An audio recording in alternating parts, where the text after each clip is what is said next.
ആളെക്കൊന്നും സാധനം മോഷ്ടിക്കുന്ന കുറുവാ സംഘം മലയാളികൾക്ക് അപരിചിതരല്ല.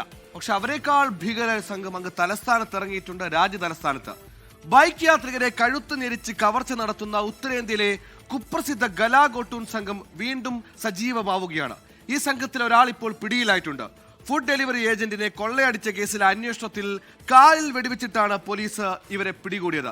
ഇത്തരത്തിൽ ബൈക്ക് യാത്രയെ ലക്ഷ്യമിട്ടാണ് ഇവർ കവർച്ച നടത്തുന്നത്. പിന്നിലൂടെ എത്തി കഴുത്ത് ഞെരിച്ച് ബോധം കെടുന്നത് വരെ കഴുത്ത് ഞെരിച്ച് പിടിച്ചതിന് ശേഷമാണ് ഇവരുടെ ഭീകരമായ കവർച്ച.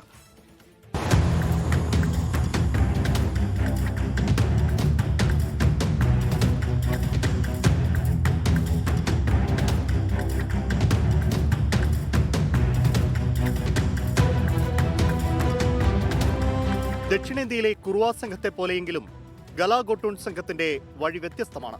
ബൈക്കിൽ നഗരത്തിൽ റോന്തു ചുറ്റുന്ന സംഘത്തിന്റെ പ്രധാന ലക്ഷ്യം ബൈക്ക് യാത്രികർ. പിറകെ എത്തി വഴി ചോദിച്ച് ശ്രദ്ധ തിരിച്ച പിന്നിൽ നിന്ന് കഴുത്തു ഞെരിക്കുന്നതാണ് മോഡ് ഓഫ് ഓപ്പറേഷൻ. ബോധം പോകുന്ന യാത്രികരുടെ ബൈക്കടക്കം കവരും. ബദർപൂർ ഫ്ലൈ ഓവർ പാർക്കിന് സമീപം പോലീസുമായുണ്ടായ ഏറ്റുമുട്ടലിനിടെയാണ് ഹിമാൻഷു എന്ന ഗുണ്ടാ സംഘാംഗത്തെ കാലിൽ വെടിവെച്ച് പിടികൂടിയത്.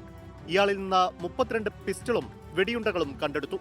ബൈക്കിൽ പോയിരുന്ന ഫുഡ് ഡെലിവറി ഏജന്റിനെ കൊള്ളയടിച്ച കേസിലെ മുഖ്യപ്രതിയാണ് ഹിമാൻഷു. ഹിമാൻഷുവും കൂട്ടാളികളും ഡെലിവറി ഏജന്റിനെ കഴുത്തുഞെരിച്ച് കൊള്ളയടിക്കുന്നതും തുടർന്ന് സ്ഥലത്തു നിന്ന് ഓടിപ്പോകുന്നതിന്റെയും CCTV ദൃശ്യങ്ങൾ പോലീസിന് കിട്ടിയിരുന്നു. ഗുണ്ടാസംഘങ്ങൾ രക്ഷപ്പെടുന്നത് തടയാൻ ഇര ശ്രമിച്ചെങ്കിലും പരാജയപ്പെടുകയായിരുന്നു. തട്ടിക്കൊണ്ടുപോകൽ, കവർച്ച തുടങ്ങിയ കേസുകളിൽ പ്രതിയാണ് ഹിമാൻഷു. 24 ഡൽഹി. ലോകത്തെവിടെയായാലും ഏത് സമയത്തും 24 വാർത്തകളും ഓഗ്മെന്റഡ് റിയാലിറ്റി പാക്കേജുകളും എക്സ്പ്ലെയിനറുകളും വിശദമായി കാണാൻ ഞങ്ങളുടെ യൂട്യൂബ് ചാനൽ നിങ്ങൾക്ക് സബ്സ്ക്രൈബ് ചെയ്യാം.